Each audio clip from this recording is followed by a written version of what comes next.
Nossa primeira palestra da tarde é sobre ser autêntico e legítimo.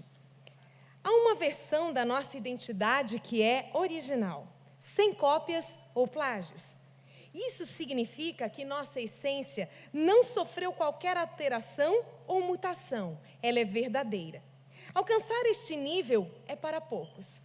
Hoje vivemos um tempo fake, em que as pessoas apresentam um estilo de vida perfeito, mas incoerente com a realidade. Vamos aprender como equilibrar autenticidade e coerência com Cristiano de Ladeira Miranda, nosso primeiro palestrante da experiência GPC.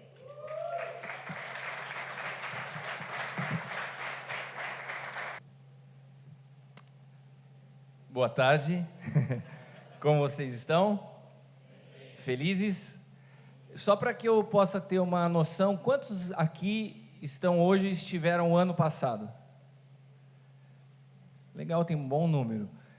O ano passado eu tive o privilégio de participar, mas hoje eu tenho o desafio de iniciar. É uma honra, mas ao mesmo tempo um desafio, iniciar essa conferência, vamos dizer assim, que eu acho incrível, importante e relevante. O ano passado nós tivemos a oportunidade de iniciar apresentando os nossos currículos, mas como nós estamos tratando esse ano de marca real, e a palavra que coube a mim estar apresentando é a autenticidade, eu queria apresentar para vocês o meu currículo esse ano. Essa é a Leila, a minha esposa, nós somos casados há 20 anos, e esse menino aqui é o Caio e a Bruna. O Caio tem 16 e a Bruna tem 12 anos.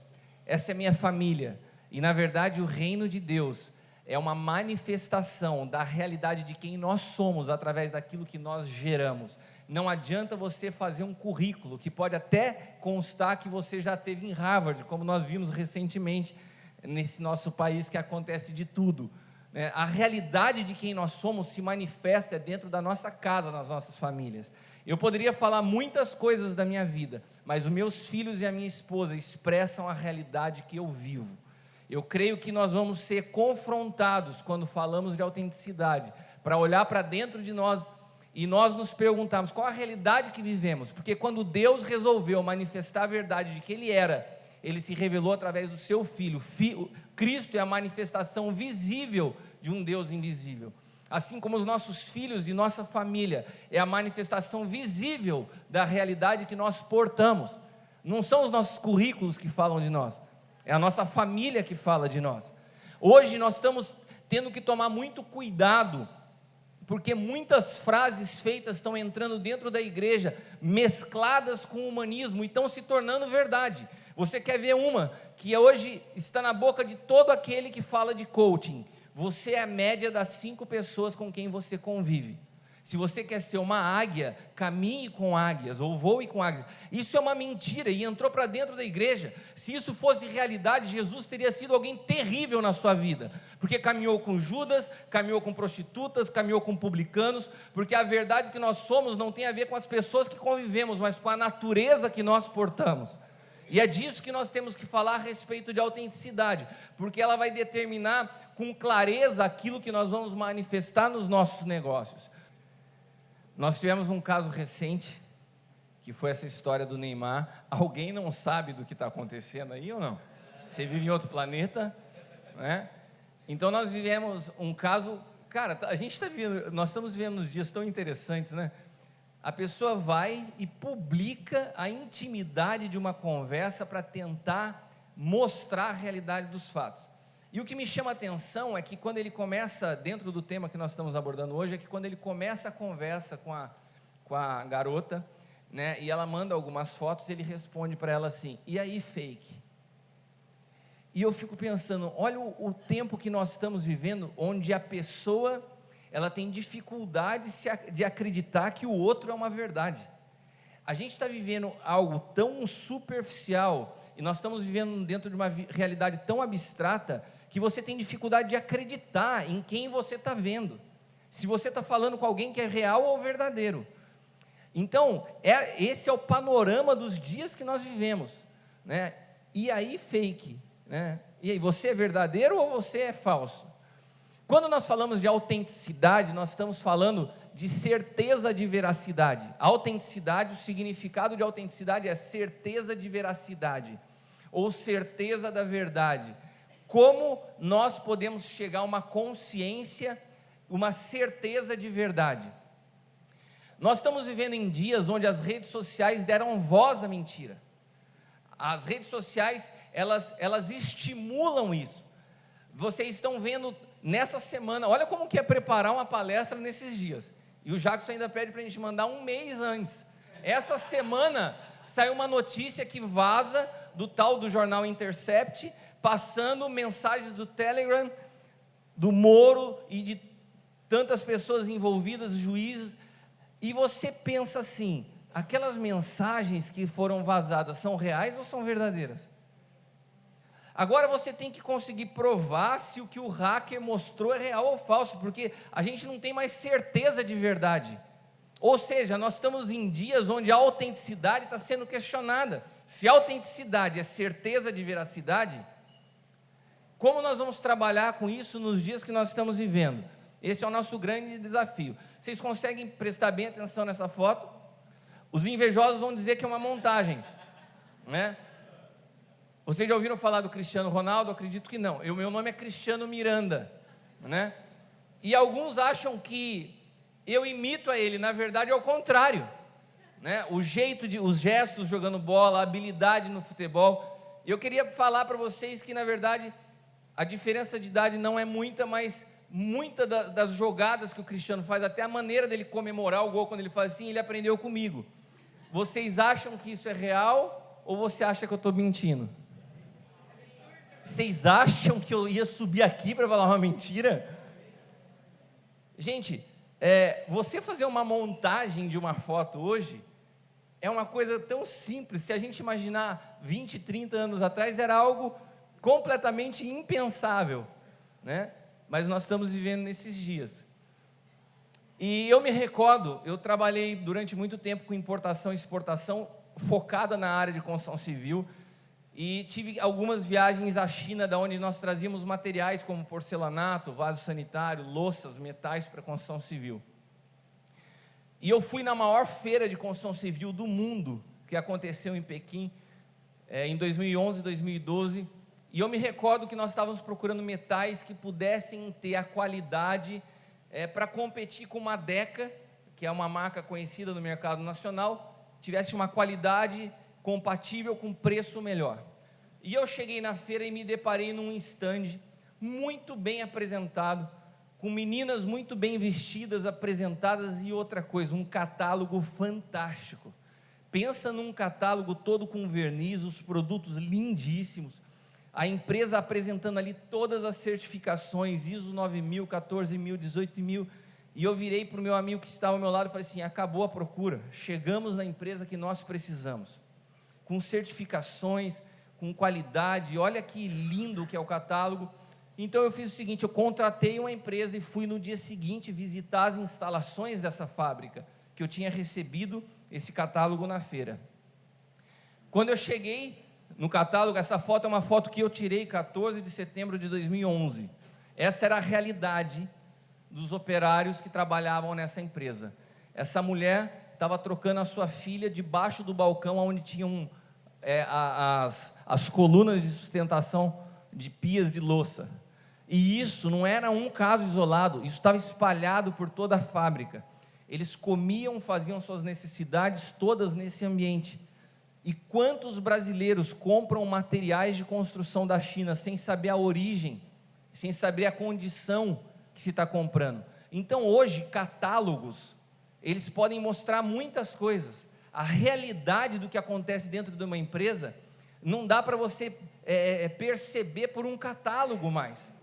E a China é a maior prova disso. Só que, infelizmente, depois de 2011, você não precisa ir à China para se deparar com uma propaganda que não é coerente com o que se vive.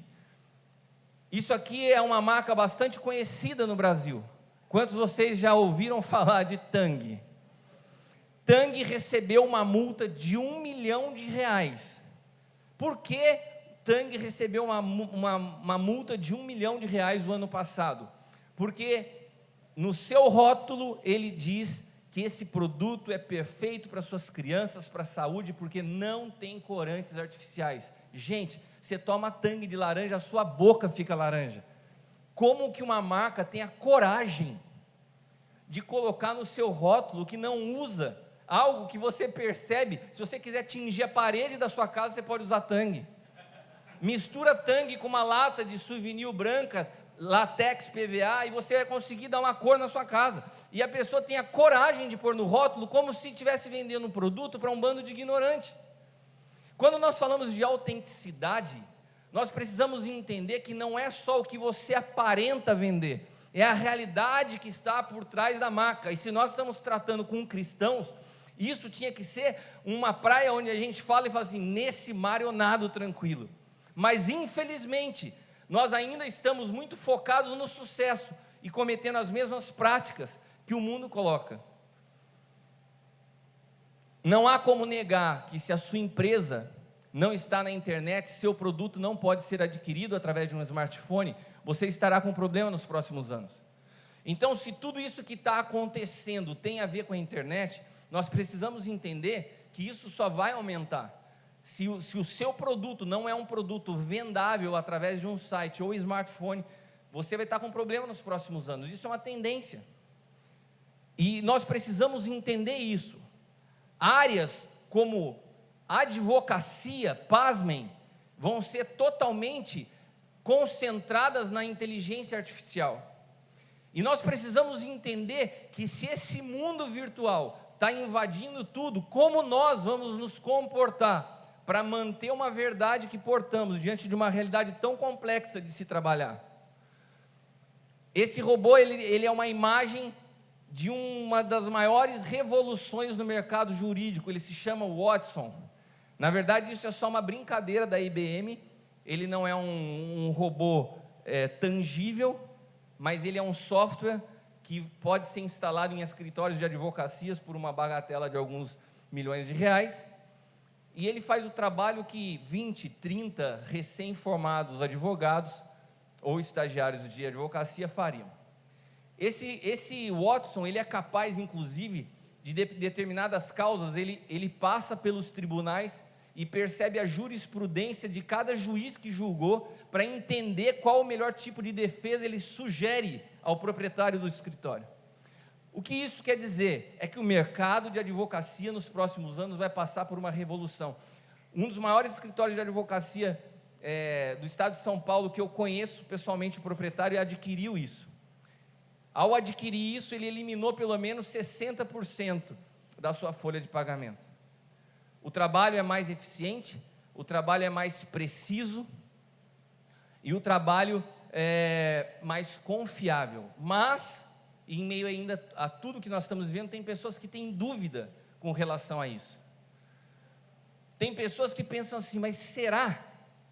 E daí, algumas médias que a gente consegue, com o trabalho dessa, chama Watson, mas você tem alguns paralelos que a IBM tem, que tem um nome feminino, então por isso esse texto eu peguei da própria revista, fala da advogada, né? Essa advogada inorgânica, a média de acertos, um advogado, um escritório normal com os seus processos, eles conseguem com um alto índice de assertividade chegar em 70%. Com o Watson essa média sobe para 95%. Isso vai se propagar. Amanhã você vai preferir um escritório que tem uma margem de erro de 95% ou um que tem de 70%. Isso foi uma introdução para que nós possamos entender como a autenticidade já é uma realidade nos dias que vivemos, mas ela vai ser exatamente o extermínio de toda incoerência nos próximos anos. Hoje ela já é uma chave, mas a autenticidade, gravem o que eu estou te dizendo, e estou te dizendo profeticamente, a autenticidade vai ser o extermínio da incoerência nos próximos anos.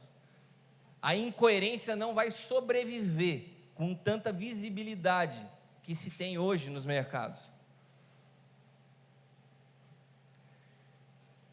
Nós precisamos entender que toda marca carrega parte do seu criador. Preste atenção nisso. você que é dono de empresa, você que está desenvolvendo produto, você que trabalha com gestão, seja a área que você atue, tudo que nós produzimos, tudo que nós fazemos, carrega parte de nós, sabe por quê? Porque nós fomos gerados assim pelo Criador. Ele soprou sobre nós características que são inerentes a Ele, e Ele transferiu essas características a nós. Gênesis 2,7 diz assim: então o Senhor Deus formou o homem do pó da terra, soprou sobre suas narinas o fôlego de vida, e o homem se tornou um ser vivente. Essa palavra nafak, que é impartir, transferir do mesmo Espírito, não é que Deus estava transferindo ao homem o Espírito Santo, Ele estava transferindo parte da sua natureza espiritual, capaz de criar e transferir também vida no que criasse. Ficou claro? Amém? Amém. Deus aqui ainda não tinha dado o Espírito não habitava no homem. Esse Espírito que Ele sobrou é a natureza espiritual do homem. O projeto de Deus era que o homem comesse da árvore da vida, e ali ele teria a natureza de Cristo vivendo nele. Como o homem não optou por comer da árvore da vida e buscou pelo conhecimento, isso só foi possível se alimentar de Cristo quando Jesus vem, e através da cruz, ele abre espaço para que uma nova natureza pudesse ser formada em mim e em você.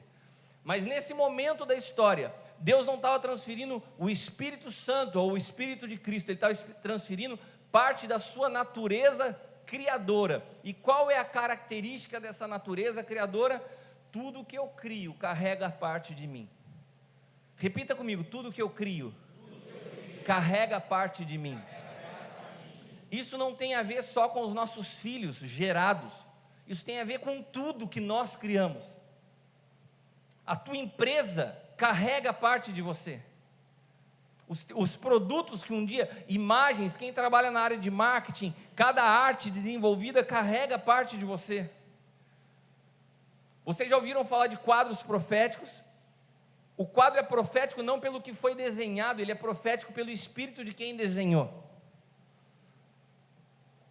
Esse mesmo princípio ocorre conosco. Teu filho é um reflexo de quem você é, da natureza que você porta, e é transferida a ele não só geneticamente, como espiritualmente.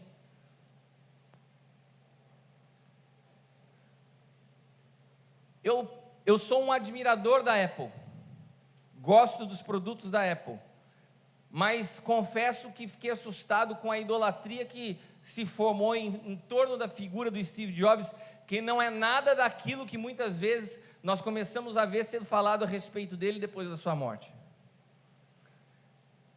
Tiveram vários casos complexos sobre a vida dele. Um homem que foi capaz de, no lançamento do iPhone, olhar para aquele celular como quem olha para um filho recém-nascido e chorou publicamente. Mas a filha que um dia ele teve, ele nunca conseguiu expressar uma reação de amor ou de dor por ela. Ele era bitolado e concentrado e focado em produzir aquilo que um dia ele imaginou na sua mente.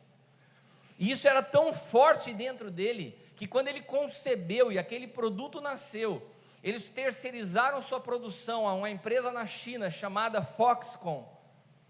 E a Foxconn, durante 2 anos, debaixo de um trabalho escravo, como muitas das empresas da China, produzindo iPhone e iPad, viram 18 funcionários se suicidarem por causa da pressão e do ambiente péssimo de trabalho. Os escritórios da Foxconn eram prédios de 4 pavimentos, e eles receberam entre eles telas de proteção para que as pessoas que se jogassem não conseguissem atingir o chão. Mas quando essa notícia foi dada a Steve Jobs, segundo o documentário O Homem e a Máquina, que relata esses fatos, diz que Steve Jobs não perdeu nem uma noite de sono com essa notícia. Alguém extremamente focado nos seus ideais, e nada fora disso mexia com ele. Por que eu estou falando isso? Porque quantos aí tem um iPhone na sua mão? Levanta para eu ver. Eu tenho. O que eu estou falando para vocês é o seguinte: cada um de vocês que levantou a mão, você carrega na sua mão parte desse cara. A revolução da tecnologia passou por um dia, o espírito que esse homem carrega foi transferido para a sua criação.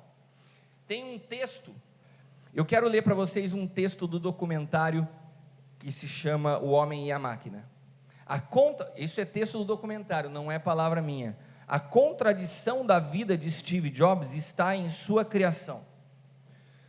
Parece que eles prepararam esse texto para essa palestra minha do GPC. Um artista que buscou a perfeição, mas nunca encontrou a paz. Sua criação carrega suas contradições. Ao mesmo tempo que nos conecta com o mundo, nos isola. Ele, Steve Jobs, nos ofereceu a liberdade, mas dentro de um jardim fechado que só ele tinha a chave. Meus irmãos, a realidade é que essa tecnologia que chegou a nós de uma forma tão violenta, porque o iPhone foi pioneiro nisso, ele ao mesmo tempo que nos conecta, ele nos isola. A coisa mais normal, essa semana foi Dia dos Namorados, e você pode ter visto milhares de restaurantes lotados de pessoas que estavam ali, esposo com esposa, noivo com noiva, namorado com namorada, sentados numa mesa, um numa cadeira, o outro na outra, cada um no seu mundo, cada um com o seu celular, olhando o WhatsApp, olhando o Instagram, mas desconectados um do outro. E isso era uma característica que ele carregava. O que eu estou querendo te dizer com isso é que você transfere característica de quem você é naquilo que você cria. Não dá mais para você vender uma imagem que seja incompatível com quem você é. Não dá mais para você falar de caráter, de cristianismo, se essa natureza não for gerada em você. O nosso discurso tem que ser coerente com a nossa vida, porque senão nós seremos exterminados através daquilo que nós falamos. Sabe por que a criação, a palavra diz que a criação aguarda com expectativa a manifestação de Cristo? Porque toda a criação se rende ao Espírito do Criador. Toda a criação, ela se rende ao Espírito daquele que o criou. Nós precisamos estar atentos àquilo que nós buscamos nas nossas empresas, nos nossos negócios ou na nossa vida, como disse o Jackson no início do GPC da edição desse ano. Por que essa busca? Quem te comissionou a ela? Quem te dirigiu a ela? O sucesso pelo sucesso não é mais sustentável nos dias que nós estamos vivendo. Os nossos talentos e habilidades são menos importantes que o Espírito que nos governa. Então, às vezes, nós estamos diante de pessoas que são habilidosas, são geniais, mas são pessoas que caminham com as suas vidas. Quantos de vocês têm se deparado com pessoas depressivas dentro das igrejas? É algo que era inadmissível se pensar tempos atrás. Mas quando nós vivemos uma realidade como essa, não adianta nós termos um discurso e manifestarmos na nossa criação aquilo que nos governa. Então eu tenho visto pessoas que quando começam a ministrar, podem estar usando a Bíblia como seu livro de referência, mas o espírito que elas deixam no ar é um espírito de depressão e tristeza, de desesperança. Porque não se trata daquilo que falamos, mas da onde nascem os nossos pensamentos. Isso se chama autenticidade, não tem a ver com o que você faz, tem a ver com quem você é. A incoerência se tornará cada dia mais visível e não será aceita. Incoerência não será aceita. Eu estou falando de algo que deveria ser motivo da gente dar glória a Deus. Falar assim, glória a Deus como igreja, então só vai da igreja, né? Porque parece que isso daqui é uma faca que pune as pessoas que não estão em Cristo. Mas na verdade, quando nós tratamos disso, nós olhamos para a igreja e a gente vê que isso choca a gente mesmo, porque nos confronta. Até onde nós estamos falando de algo que a realidade é que nós não vivemos isso. Incoerência. Você sabe qual é o grande problema na formação de filhos hoje? Eu vejo muito problema de orfandade na nossa nação e no mundo. Nós vemos hoje muitas pessoas sofrendo crises de identidade. O homem, quando ele é formado, quando ele é concebido, ele é formado espiritual, emocional e fisicamente. E esse processo de formação acontece de forma conjunta.